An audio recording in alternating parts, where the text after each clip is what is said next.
Hi guys, welcome back to our channel How to Guide. In today's video, I'm going to show you how to log into your Bank account.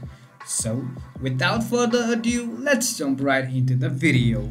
Firstly, open your T4 browser and search Bank login. After you make search, you'll find online banking under Bank. Just click here. Now, as you can see, you're already redirected to the official page of Bank, and you can see login portal on top right corner of your screen. You just simply have to enter your user ID and click sign in and enter your password.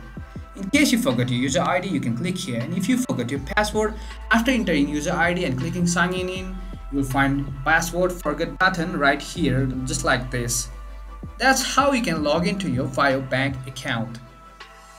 That's it for today, guys. If you find this video helpful, then don't forget to give thumbs up, comments and feedbacks will be appreciated. Subscribe to our channel and don't forget to hit the bell icon so that I can come up with new videos like this.